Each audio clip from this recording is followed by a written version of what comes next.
Agency area కానీ ఇంకా ఎక్కడైనా సరే గంజాయి పంట చేసే వాళ్ళకు కూడా విజ్ఞప్తి చేస్తున్నాం.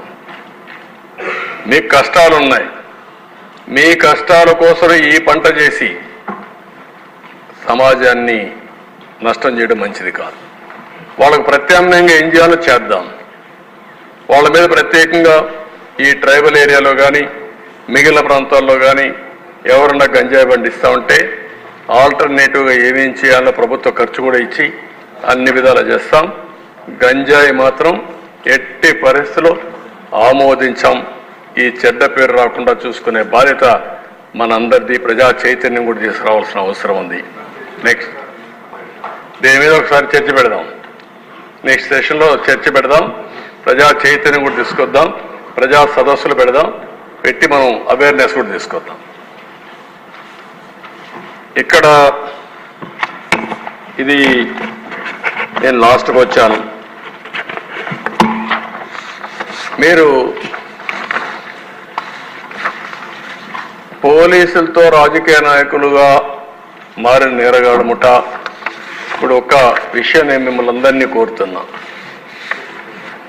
ఒకప్పుడు నేరస్తుల్ని రాజకీయ పార్టీలు కానీ రాజకీయ నేతలు కానీ సపోర్ట్ చేయాలంటే భయపడిన రోజులు. మన పార్టీలో ఒక 5-6 మంది నేరస్తులు ఉంటే వాళ్లే చాలా చెడ్డ పేరు తీసుకొస్తారు పార్టీకి. ఈ 5 ఏళ్ళు ఏం జరిగింది? నేరస్తుడే పార్టీ అధినేతగా ఉంటే, ఆ నేరస్తుడే ముఖ్యమంత్రి అయితే ఏం జరగాలనో అదే జరిగింది. మాఫియా తయారైపోయారు. ఇప్పుడు ఒక థియరీ ఉంది. ఆ థియరీ మీరు సీక్రెట్ అని ఒక బుక్ ఉంటుంది. మీరు చదివిన వాళ్ళు చాలా మంది తక్కువ ఉంటారు.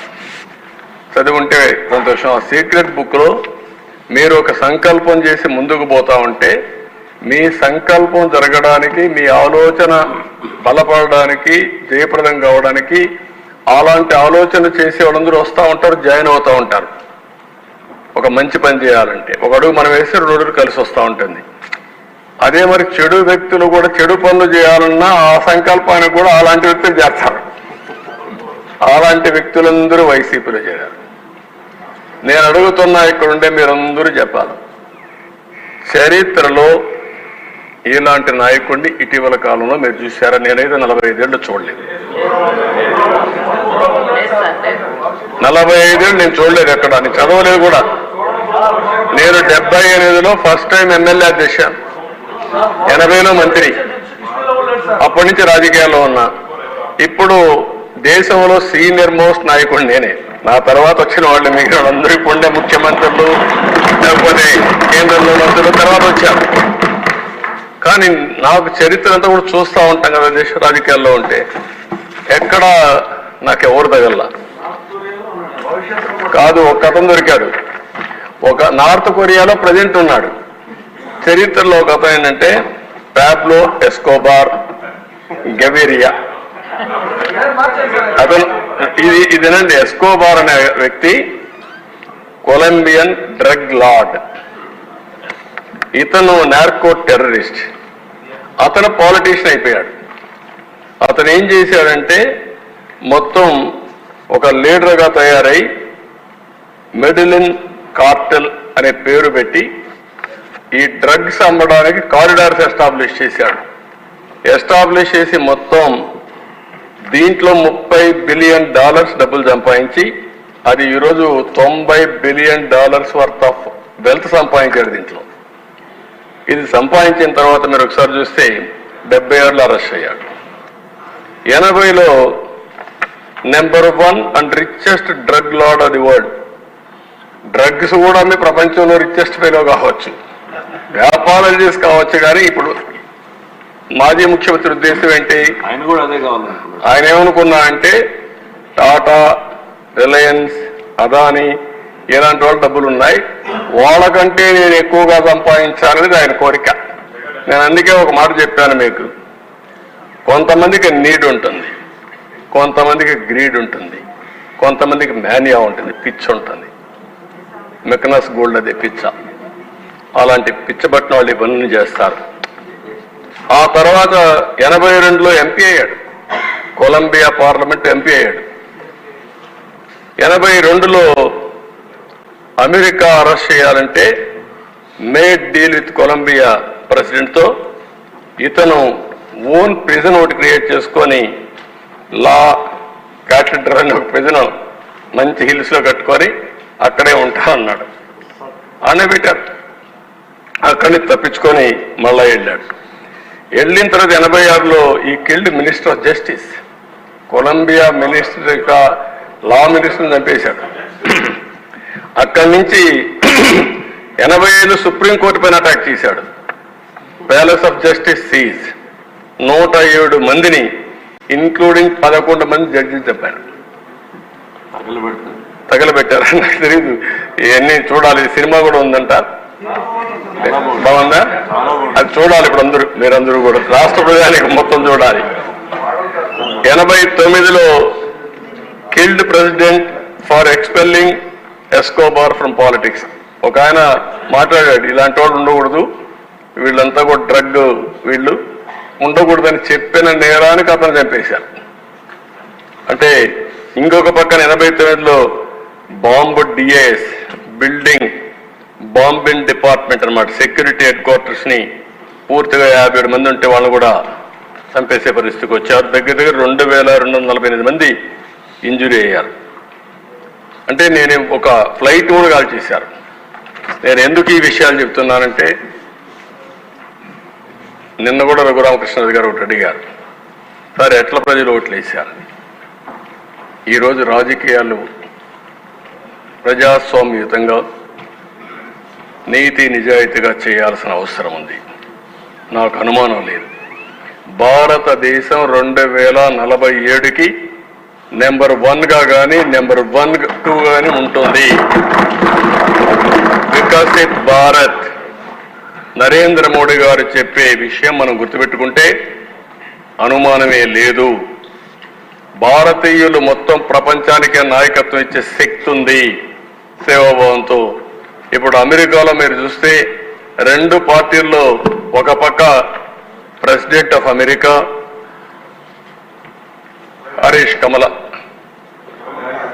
కమలా హరీష్ గారు ఈరోజు పోటీ చేసే పరిస్థితి వచ్చారు. ఇంకొక పక్క ఆ పార్టీలో కూడా వైస్ ప్రెసిడెంట్ వైఫ్ తెలుగు అమ్మాయి. అంటే ఎక్కడికక్కడ శక్తివంతమైన ప్రభావవంతమైన భారత జాతి యొక్క సంతతి ప్రపంచం అంతా వెళ్లే పరిస్థితి వస్తూ ఉంది. One of the best democracy in the world India. అలాంటి డెమోక్రసీలో మీరందరూ గుర్తుపెట్టుకోవాల్సింది, ఈ హింసకు తావుందా, ఇలాంటి నేర చరిత్రకు తావుందా, మనం ఆలోచించుకోవాల్సిన అవసరం ఉంది. ప్రజలకు కూడా చెప్తాను, నేను ముఖ్యం కాదు, ఈ రాష్ట్రం ముఖ్యం. నేను శాశ్వతం కాదు, ఈ రాష్ట్రం శాశ్వతం. అలాంటి ఈ రాష్ట్రాన్ని ఏ విధంగా మనం ముందుకు తీసుకుపోవాలో ఆలోచించవలసిన బాధ్యత. ఏదో ఇక్కడ అందరినీ మనల్ని ఇబ్బంది పెట్టారని నేను మాట్లాడడం లేదు.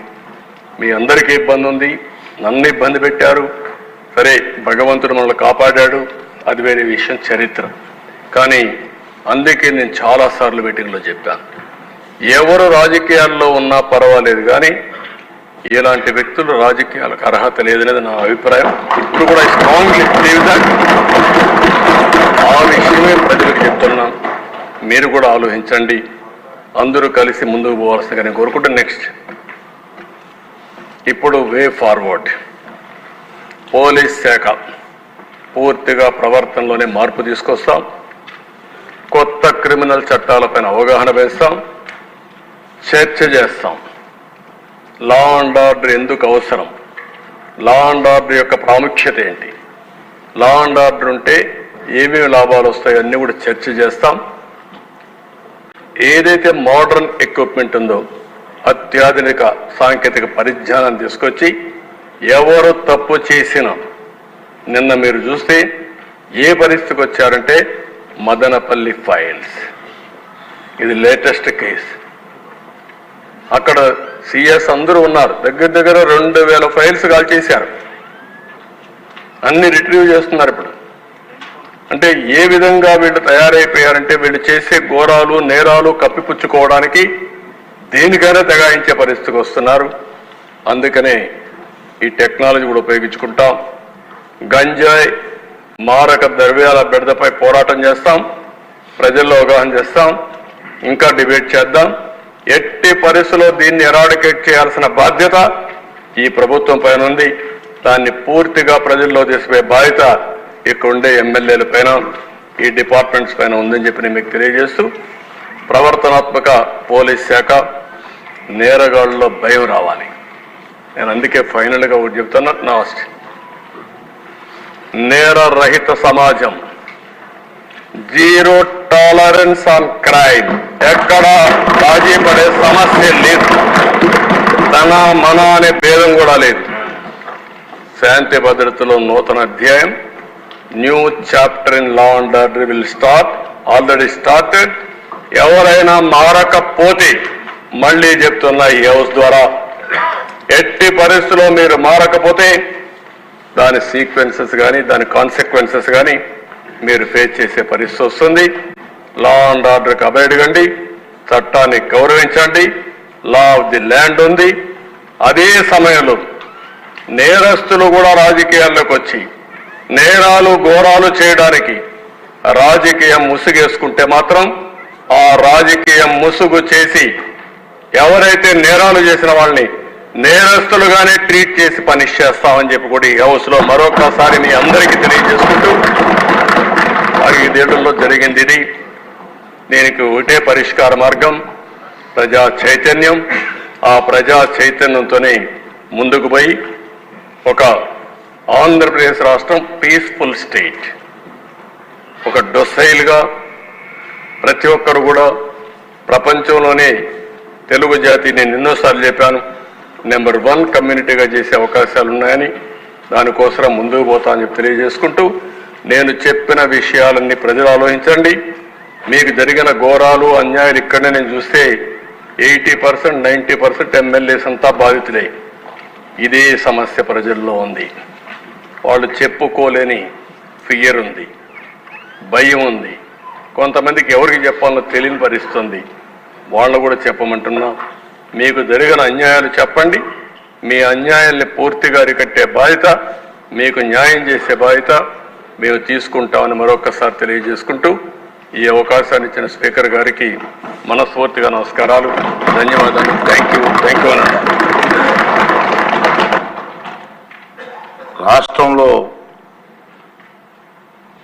గత ప్రభుత్వంలో శాంతి భద్రత పరిస్థితిపై మన ముఖ్యమంత్రి గారు చంద్రబాబు నాయుడు గారు శ్వేతపత్రం రిలీజ్ చేసేది మీకు తెలుసు సార్. దానిపైన ఒక 5 సభ్యులు మాట్లాడతారు. టైం లేదు సార్, మళ్ళీ మీటింగ్ కూడా ఉంటాయి కాబట్టి వారిలో ముఖ్యంగా కామినేని శ్రీనివాసరావు గారి ముందు మాట్లాడవలసింది కోరుతున్నాను. అధ్యక్ష, చంద్రబాబు నాయుడు గారు చూపించిన చూస్తామంటే మనం ఎంత ఆపద నుంచి బయటపడ్డామో అర్థమవుతాను. ప్రజలు ఇంకెంత భయపడ్డారు, మనమే ఇలా ఉంటే ప్రజలు ఎంత భయపడ్డారో ఉంది. జగన్మోహన్ రెడ్డి గారు చేసిన అరాజకాలు చెప్తూ, అలాగే చాలా మంది ఎమ్మెల్యేలు కూడా వాళ్ళ ప్రాంతాల్లో రౌడీలను పెట్టి వాళ్ళ మీద మెసేజ్లు పెట్టినా వాళ్ళ మీద వ్యతిరేకంగా ఉండి కొట్టించి వాళ్ళ మీదే కేసులు పెట్టారు.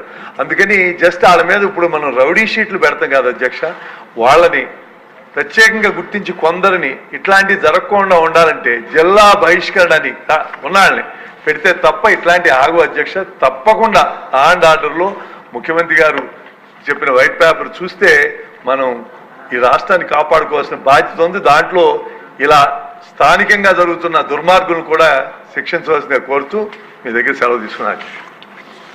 డాక్టర్ రామాంజనేయులు గారు పత్తిపాడు.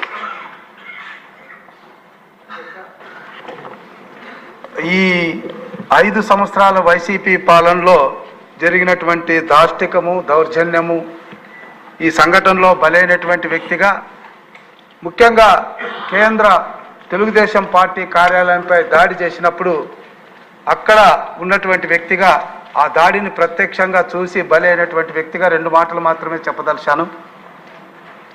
ఆ రోజు సీకే ఫంక్షన్ హాల్ అధ్యక్ష, అది మన పోలీసు హెడ్ ఆఫీస్కి పక్కనే ఉంటుంది అధ్యక్ష. మరి ఆ రోజు ఉన్నటువంటి డీజీపీ గారు ఆ రోజు కార్యాలయంలోనే ఉన్నారు. ఆ రోజు మా అధినేత చంద్రబాబు నాయుడు గారు, నేను అక్కడ హెచ్ఆర్డి చైర్మన్ మాలయాద్రి గారు మా అందరు నాయకులతో మాట్లాడడానికి రావాలని వస్తున్నారు. అయితే మరి ఆ వెంకటేశ్వర స్వామి మహాత్మ్యమో ఏదో కానీ ఆయనకు వేరే కార్యం పడవడం వల్ల జూమ్లో మాట్లాడదామన్నారు, ఆయన రాలేకపోయారు. అయితే అధ్యక్ష, ఆ రోజు బాబు గారు ఉన్నారనే ఉద్దేశంతోనే దాదాపు 60-70 మంది మూకలు ఫుల్గా డ్రంకన్ మూడ్లో మారణాయుధాలతో వచ్చిన మాట వాస్తవం. గేటు తోసేసుకొని విచక్షణ రహితంగా అడ్డుపడినటువంటి మా సిబ్బందిపై దాడి చేశారు. మేము ఆ రోజు బతికి బయటపడ్డామంటే కేవలం మా లోకేష్ బాబు గారు తీసుకున్నటువంటి టెక్నాలజీ. ఆ కార్యాలయంలో తలుపులు తీయడానికి ఒక లాక్ సిస్టమ్ ఉంటుంది అధ్యక్ష, అందులో మేము ఉన్నాం కాబట్టి ఆ రౌడీ వెధవులకి, ఆ మూర్ఖులకి ఆ తాళం తీసే విషయంలో అర్థం కాక వదిలేసి వెళ్ళారు. కానీ లేదంటే ఆ రోజు వల్లరామయ్య గారు కానీ, నేను కానీ, మాలేంద్ర గారు కానీ, పట్టాభి గారు కానీ ఎవ్వరు బతికుండే వాళ్ళం కాదు. అయితే మా కోపం అంతా మా కార్ల మీద చూపారు. దాదాపు 7-8 కార్లు అక్కడ బలైపోయాయి. చివరికి అధ్యక్ష, మేము దాడి పడి గాయపడినటువంటి వాళ్ళము ఎఫ్ఐఆర్ కట్టండి అని పోలీస్ స్టేషన్లకు తిరిగితే ఎఫ్ఐఆర్ కూడా కట్టలేనటువంటి ఒక నిస్సాయ స్థితిలో ఆ రోజు పోలీస్ వ్యవస్థ ఉందంటే, మరి ఆ రోజు ముఖ్యమంత్రి గారు పోలీస్ శాఖను ఎంత గుప్పెట్లో పెట్టుకున్నారన్నది అర్థమవుతుందని మనం చేసుకుంటున్నాం. అధ్యక్ష, ఈ అవకాశాన్ని ఇచ్చినందుకు తమకు ధన్యవాదాలు. సోమిరెడ్డి చంద్రమోహన్ గారు. నమస్కారం అధ్యక్ష. అధ్యక్ష, నెల్లూరు జిల్లాలో వెంకటాచల మండలంలో ఇద్దరిని కరోనా టైంలో ఒక సబ్ ఇన్స్పెక్టర్ కొట్టి చంపేశారు అధ్యక్ష. వాళ్ళు చేసిన పాపం ఏంటంటే, వెంకటాచలం కుర్రోడు ఫ్రెండ్స్తో కూడా బీర్ తాగుతున్నాడు, 22 ఏళ్ల కుర్రోడు. కొడితే ఆ పిల్లోడు వెళ్ళి ఒళ్ళంతా దెబ్బలు అని తల్లికి చెప్తే ఆమె కాపటం పెట్టింది. నెక్స్ట్ డే మార్నింగ్ శవం అయితే తేలేడు. ఇంకొక అబ్బాయి కనుపూర్లో ఆయన చేసిన తప్పు ఏంటంటే, ఫ్రెండ్స్తో కూడా ఆ కరోనా సమయంలో పొలంలో ఒక షెడ్లో ప్లేయింగ్ కార్డ్స్ ఆడుతున్నాడు. ఆ సబ్ ఇన్స్పెక్టర్ తరిగి కొట్టాడు. నెక్స్ట్ డే ఒక ముస్లిం కుర్రోడు గెనుం పక్కన శవం అయితే తేలాడు. కానీ వాళ్ళిద్దరు తల్లులు ఆ కరోనా టైంలో బయటకు రావడానికి భయపడి 6-7 నెలలు ఎవరికి బయట పెట్టలే. మా దృష్టికి వచ్చింది, మేము వెళ్ళాం, ముస్లిం లీడర్స్ అందరం కూడా తీసుకొని వెళ్ళాం. అదే సబ్ ఇన్స్పెక్టర్ కరిముల్లాని, ఇద్దరిని చంపిన కరిముల్లాని తీసుకుపోయి ఆనాటి మంత్రి వదులుకుళ్ళు వేసుకున్నాడు అధ్యక్ష, ఉదయగిరి నారాయణ. మన చంద్రబాబు నాయుడు గారు కూడా తీవ్రంగా ఖండించినారు ఆనాడు ప్రతిపక్ష నాయకుడు. అతను చేసిన తప్పేందంటే 2,000 రూపాయలు అధ్యక్ష, ఇది చాలా ఘోరమైన నేరం. 2,000 ఒక ఇటుకు బట్టీలో అప్పు తీసుకుంటే జీతం ఎక్కిస్తున్నాడని వేరే ఇటుకు బట్టికి పోతే వాడు కంప్లైంట్ చేసాడని ఇటుకు బట్టి ఓనర్ తీసుకొని వచ్చి 3 రోజులు కొట్టి చనిపోతే, ఈ ఫోటో చూస్తే ఒకసారి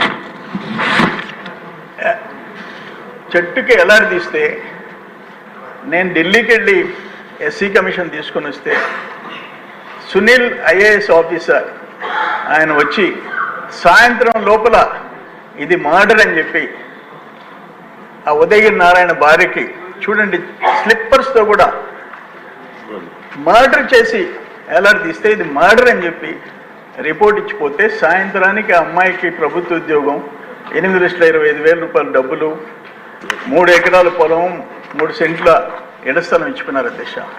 ఇక్కడ కరీముల్లా అధ్యక్ష, ఇక్కడ కరుణాకర్ అధ్యక్ష కావల్లో ముఖ్యమంత్రి ఆనాడు చంద్రబాబు నాయుడు గారు డీజీపీకి లెటర్ పెట్టారు, ఇది అన్యాయము, యాక్షన్ తీసుకున్నాయి. కావల్లో ఆనాటి ఎమ్మెల్యే ఒక పేదవాడు, ఒక దళితుడు, చేపల చెరువు పాడుకుంటే చేపలు పట్టుకోనీయకుండా, ఎందుకంటే ఆ ఇల్లు తాకట్టు పెట్టినాడు, ఏలంలో ఆ ఇల్లు కావాలా, ఎమ్మెల్యే అనుచరులకు కావాలంటే అట్లా ఒక సూసైడ్ 4 పేజీల లెటర్ రాసి చనిపోయినాడు అధ్యక్ష. ఇది ఆ లెటర్, ఈనాడులో వచ్చిన లెటర్. ఇన్ని ఘోరాలు నేరాలు 7 మంది. మరిపాడు ఆత్మకూరు కాన్స్టిట్యున్సీలో ఒక సబ్ ఇన్స్పెక్టర్ వెంకటరమణ, ఆయన మళ్ళీ గబ్బర్ సింగ్ అని ఆయనకు బిరుదు. ఒక వికలాంగుడు సూసైడ్ చేసుకుని చనిపోయినాడు. 3వ రోజు పిలిచి కొడుతుంటే ఒక గౌడ ఈయన కొట్టిన దెబ్బలకి పక్క రోజు చనిపోయినాడు. 7 మర్డర్స్ పోలీసులు నేరుగా చేస్తే ఒక్కరికి ఈ రోజుకి పనిష్మెంట్ లేదు అధ్యక్ష, ఒక్కరికి పనిష్మెంట్ లేదు. నేరుగా ఎస్సీ కమిషన్ ఢిల్లీ నుంచి వచ్చి ఉదయగిరి నారాయణది మర్డర్ ఇది ఆత్మహత్య కాదు అని తెలిస్తే ఆ సబ్ ఇన్స్పెక్టర్ జోలికే పోయిన పోలీసు ఉన్నతాధికారులు లేరంటే ఎట్లా ఐపీఎస్లు ఏ విధంగా ఆనాడు ఎమ్మెల్యేలు మంత్రుల కాళ్ళ కింద చట్టాలని నలిపేశారో ఇది క్లియర్ ఎగ్జాంపుల్ అధ్యక్ష. ఇంతకంటే దురదృష్టం ఇంకోట్లేదు. నేను ముఖ్యమంత్రి గారిని ఒకటే అప్పీల్ చేస్తున్నా, ఆ 7 మర్డర్స్ వాళ్ళు చంపిన పక్క రోజు కొట్టిన పక్క రోజు చనిపోవచ్చు, స్టేషన్లో లాకప్ డెత్ కావచ్చు, పోలీసుల కారణంగా 7 మంది చనిపోయిన దళితులు, బీసీలు, ముస్లిం బిడ్డలు వాటి మీద ఒక విచారణ జరిపిస్తే న్యాయం జరుగుతుందని చెప్పేసి నేను విజ్ఞప్తి చేస్తున్నాను అధ్యక్ష. చింతపనేని ప్రభాకర్.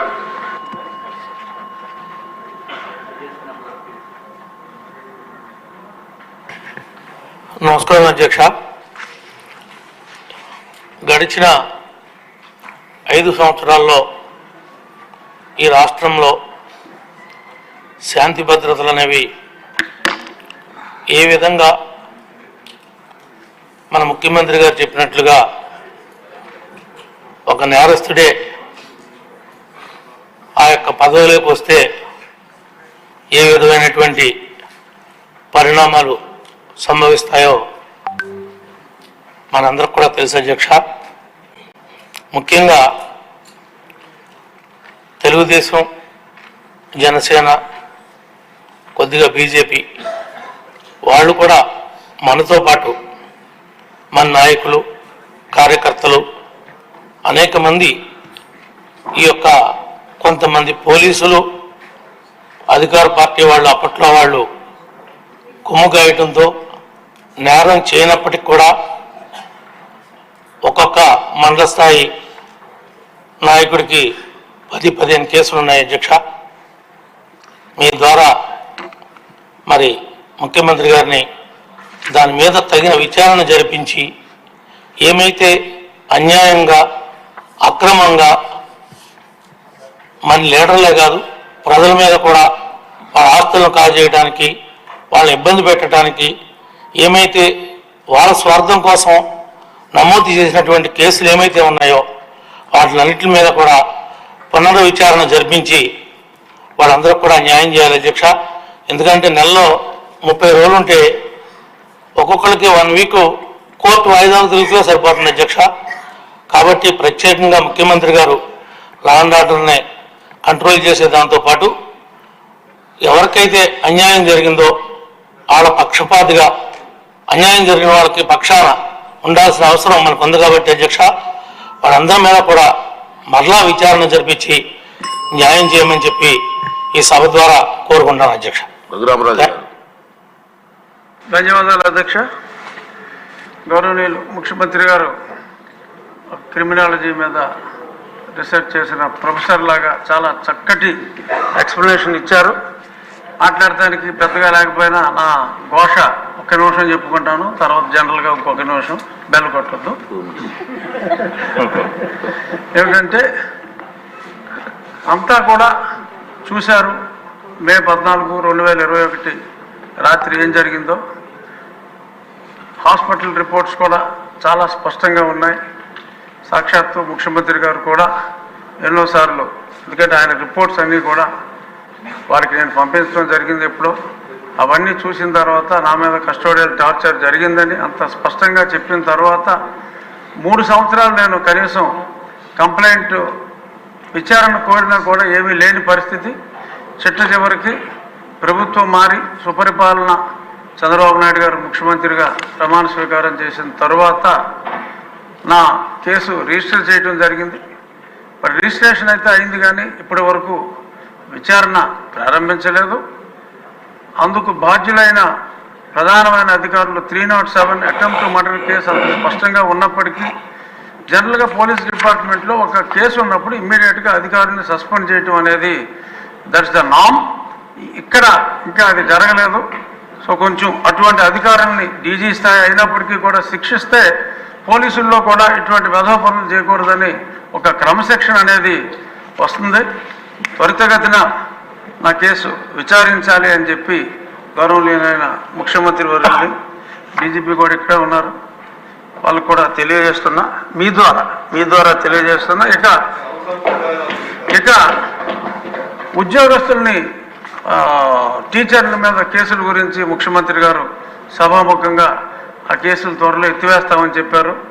అందుకు నా ధన్యవాదాలు. అలాగే తెలుగుదేశం పార్టీ నాయకులే కాకుండా, ఇక్కడ ఉన్న వాళ్ళు 90% కాకుండా, తెలుగుదేశం కార్యకర్తలు కాకుండా, తెలుగుదేశం పార్టీని వ్యక్తిగతంగా చంద్రబాబు నాయుడు గారిని అభిమానించే ఎంతో మందిని కూడా కొన్ని వేల మంది మీద కేసులు పెట్టడం జరిగింది. ఆ హెరాస్మెంట్ అనేది చాలా దారుణంగా ఉంది. వాళ్ళు పోలీస్ స్టేషన్ చుట్టూ ఏదన్నా ఛార్జ్షీట్ అయితే కోర్టుల చుట్టూ తిరగలేని పరిస్థితిలో ఉన్నారు. వారందరినీ కూడా ఉద్యోగస్తుల్ని ఎలా అయితే అనుకుంటున్నారో అదే విధంగా మరి ఎలా చేస్తే బాగుంటుంది, దాన్ని అధ్యయనం చేయడానికి పోలీస్ ఆఫీసర్ని వేస్తారా, జడ్జిని వేస్తారా, త్వరితగతిన ఆ కేసులు మూసివేసేలాగా చర్యలు తీసుకోవాలని చెప్పి మీ ద్వారా ముఖ్యమంత్రి గారిని కోరుకుంటున్నాను. థ్యాంక్ యూ అధ్యక్ష. గౌరవనీయులు పవన్ కళ్యాణ్ గారిని మాట్లాడవలసిందిగా కోరుతున్నాను. థ్యాంక్ యూ అధ్యక్ష. గౌరవ ముఖ్యమంత్రి గారు ఈ లా అండ్ ఆర్డర్గా ఎంజాయ్ మీద ఈ శ్వేతపత్రం చాలా కాంప్రహెన్సివ్గా, చాలా హోలిస్టిక్గా ఉంది. లోపల చాలా చెప్పాలనుకున్నా కానీ మేజర్ది అయిపోయింది కాబట్టి నాకు ఒకటే ఒక ముఖ్యమంత్రి గారికి, గౌరవ ముఖ్యమంత్రి గారు చెప్పదలుచుకుంటుంది మీ ద్వారా. ఈ వే ఫార్వర్డ్ దాంట్లో దాదాపు 6 points తోటి చేశారు ఎలా వే ఫార్వర్డ్ చేయాలని. సో ప్రత్యేకించి లా అండ్ ఆర్డర్ మీద ఇంకొంచెం లోతుగా ఇంకొక సెషన్ జరగాలి అని చెప్పి మీ తరఫున ముఖ్యమంత్రి గారికి అభ్యర్థిస్తున్నాను అధ్యక్షుడు. ఆ రోజున ఈరోజేమో మోర్ ఆఫ్ పార్టీ పరంగా ఏమేం జరిగాయని చర్చించాం. ఆ రోజున భవిష్యత్తు ప్రణాళిక ఎలా ఉండాలి, చట్టం అంటే భయం వచ్చేలా ఉండాలి, వీటన్నిటి మీద అందరి గౌరవ సభ్యులు అందరి అభిప్రాయాలు తీసుకునేలా దీనికి ఒక విస్తృతమైన చర్చ జరగాలి అధ్యక్ష. ప్రత్యేకించి ఒక రోజంతా పెట్టండి, లేదంటే 2 sessions అన్నా పెట్టండి, కానీ దీని మీద ఒకసారి చర్చ జరిగి దాని మీద ఒక విధి నిర్ణయాలు తీసుకున్న తర్వాత మటుకు అది 5 కోట్ల మంది ప్రజలకి భద్రత కలిగించేలాగా ఉండాలి. అలాగే భారతదేశంలో ఆంధ్రప్రదేశ్ రాష్ట్రం శాంతి భద్రతలోకి ఒక తలమానికంగా ఉండాలి. ఆ దిశగా ఒక కనీసం విస్తృత స్థాయి చర్చలు జరగాలి. అలాంటి దానికి మీరు ఇనిషియేట్ చేయాలని చెప్పి మీ తరఫున ముఖ్యమంత్రి గారిని కోరుకున్నాను. ముఖ్యమంత్రి గారు.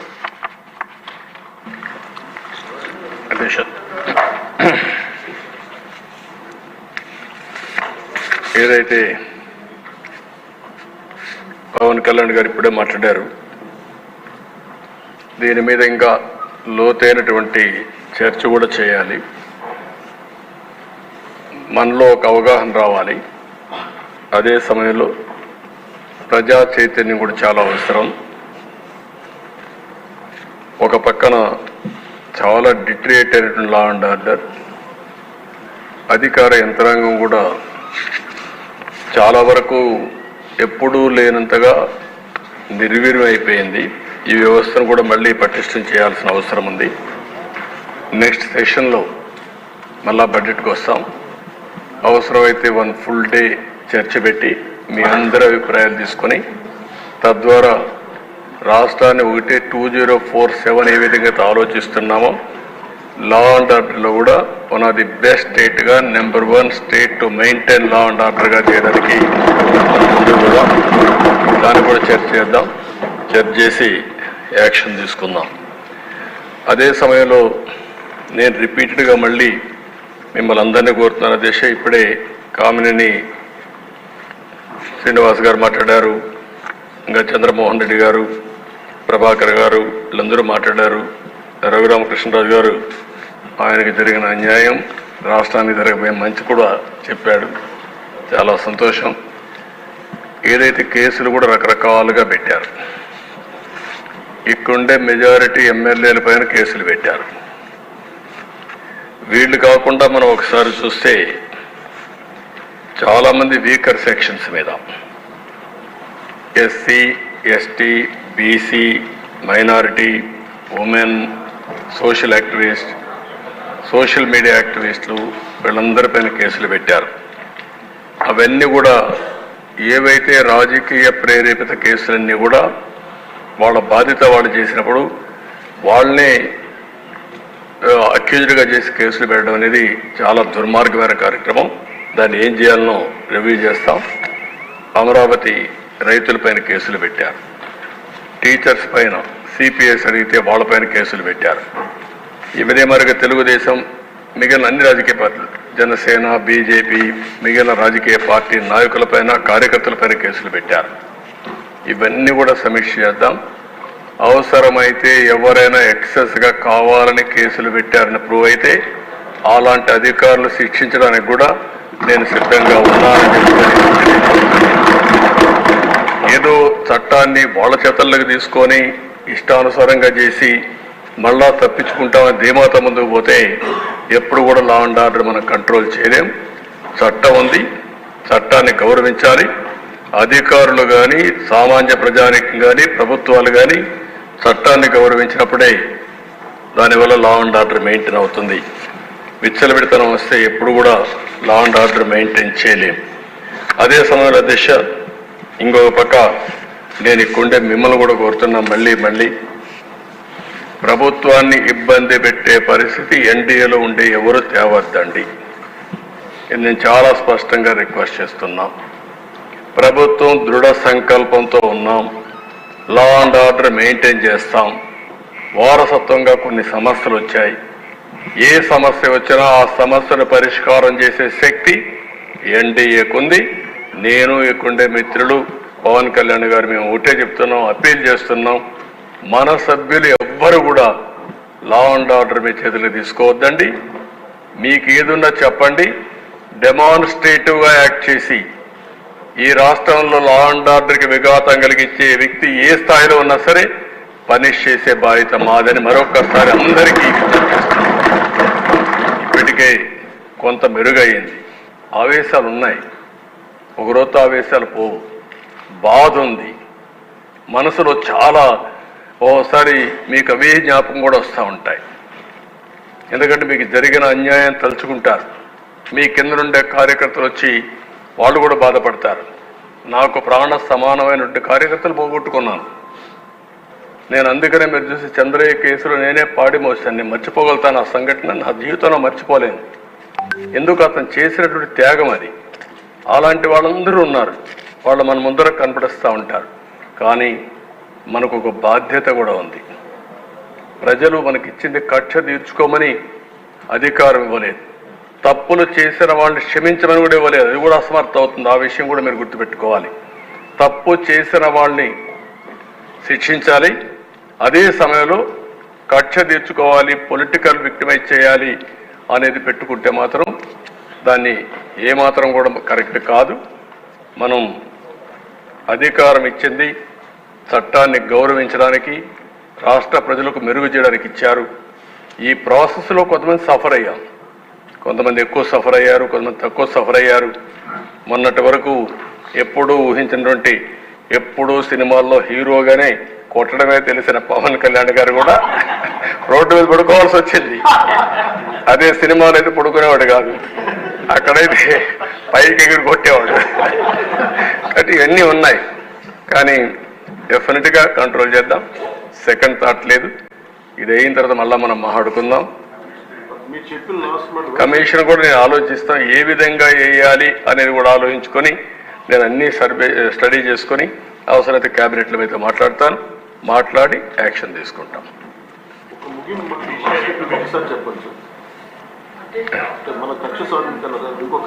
నేను ఒకసారి ఏంటమ్మా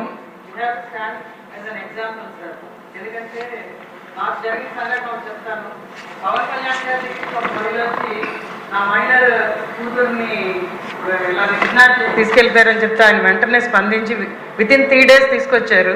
అదే ఇన్సిడెంట్ మా నియోజకవర్గంలో అయింది. నేను అప్పుడు పోలీస్ అతనికి అదే చెప్పాను, అక్కడ జరిగింది ఇక్కడ జరగట్లేదని ఆ తల్లి వచ్చి బాధపడుతున్నది. పవన్ కళ్యాణ్ గారు చూపించారు మీకు అది. మళ్ళీ మాకు కూడా అటువంటి గౌరవాన్ని మీరు కల్పించాలంటే అతను కూడా నిన్నటికల్లా అమ్మాయి దొరికిందండి, నాకు చాలా సంతోషంగా ఉంది sir. You stood as an example sir. అందరూ కూడా అలాగే చేస్తే ఖచ్చితంగా లా అండ్ ఆర్డర్ బాగుపడుతుంది. ఎందుకంటే they plagued the system sir. System మొత్తాన్ని ఎలాగా వక్రీకరించి వాడుకోవచ్చు అన్నదానికి 2019-24 ఒక ఎగ్జాంపుల్గా నిలిచింది.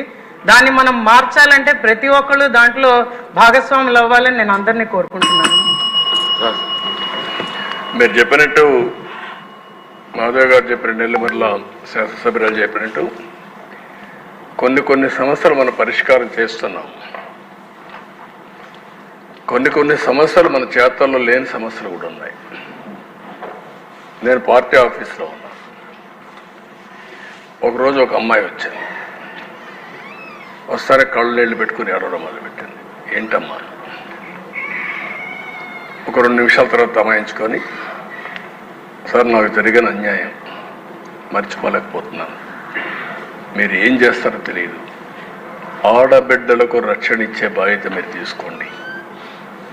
నేను ఒక విక్టిమ్ నేను చెప్పినప్పుడు ఆ అమ్మాయికి ఏం జరిగింది దానికంటే నేను అడగలేకపోయాను. కానీ అలాంటివి తిరిగి మనం కరెక్ట్ చేయలేం. కానీ దుర్మార్గులు సొసైటీలో లేకుండా చేసిన రోజున అలాంటి వారికి అందరికీ రక్షణ వస్తుంది. అదే నా ఆలోచన. నా జీవితంలో రెండో విషయం కూడా మీకు చెప్తాను. పాదయాత్ర చేసేప్పుడు అనకాపల్లికి వచ్చాను. రాత్రి 2 గంటలకు నడుస్తూ ఉంటే అనకాపల్లిలో ఒక డీసెంట్ మహిళ ఒక అమ్మాయి వచ్చారు. ఆ అమ్మాయి వచ్చి అడిగింది ఒకటే మాట అడిగింది, సార్ మీరు ఏమి వద్దండి, మాకు రక్షణ ఇవ్వండి. అప్పుడే నిర్భయ కేసు జరిగింది ఢిల్లీలో నిర్భయ కేసు జరిగితే అనకాపల్లిలో ఉండే మహిళ వచ్చి 2 గంటల వరకు మేలుకొని, నేను మేలుకున్నాను సార్ మీకోసం మీరు వస్తున్నారంటే, మళ్ళా నాకు అవకాశం దొరకదు కాబట్టి చెప్పాలి సార్. ఈ దేశంలో మాలాంటి వాళ్ళు కొంచెం అందంగా ఉంటే ముసుగేసుకొని తిరిగే పరిస్థితికి వచ్చాం. అదే మరిగా బయట జరగలేని పరిస్థితికి వస్తున్నాం. మాకు స్వేచ్ఛ లేదా, కనీసం మాకు రక్షణ ఇవ్వలేరని చెప్పి అడిగినప్పుడు నాకు చాలా బాధ వేసింది. ఇలాంటి సంఘటనలు చాలా ఉన్నాయి. అందుకనే మనం మహిళల్లో కూడా చైతన్యం తీసుకురావాలి.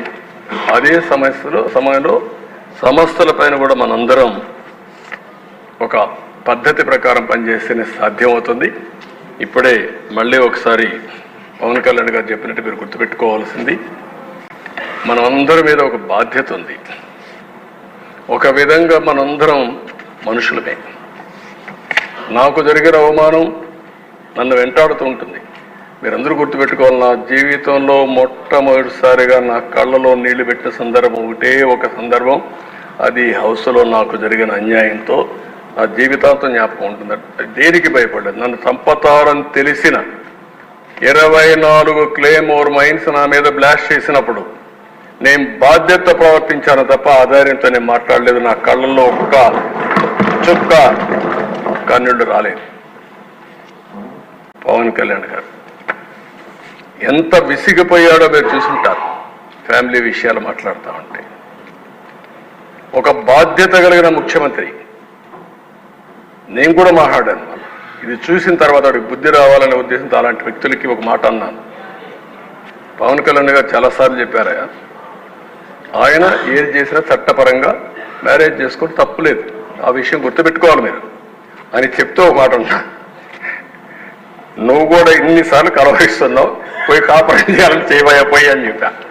ఆనాటి ముఖ్యమంత్రిని ఇవన్నీ మాట్లాడుతున్నావు, ఎందుకు అనవసరంగా మాట్లాడుతావు, వ్యక్తిగతంగా తీసుకురావద్దు, కుటుంబాల వ్యవస్థ తీసుకురావద్దు. అదే నేను కోరుతాను. ఎక్కువ మెంబర్స్ ఉందని ఏ వ్యక్తి కూడా వేరే మహిళలకు ఏ మాత్రం కూడా వాళ్ళ మనోభావాలు దెబ్బతినే విధంగా మీరు పని చేయొద్దండి. ఎవరైనా సరే, అది మనం వరస్ట్ క్రిటిక్ అయినా సరే. సోషల్ మీడియాలో కూడా నేను అది కూడా చెప్తున్నా, ఈ రోజు నుంచి సోషల్ మీడియాలో చాలా స్ట్రిక్ట్గా పెడతా. అవసరమైతే మొత్తం అనలైజ్ చేస్తా, సెపరేట్ విభాగం పెడతాం. ఎవడైనా సరే ఆడబిడ్డల పట్ల అసభ్యంగా వాళ్ళు దెబ్బతీసే విధంగా కానీ మాట్లాడితే, క్యారెక్టర్ అసాసినేషన్ చేస్తే అలాంటి వాళ్ళని వదిలిపెట్టను. పబ్లిక్లో నిలబెట్టి ఏం చేయాలో చేసి చూపిస్తా డెమాన్స్ట్రేషన్. ఆ విషయంలో ఎక్కడా రాజీ లేదు. అయితే నేను మిమ్మల్ని కోరేది, ప్రజలు మనకు అధికారం ఇచ్చారు.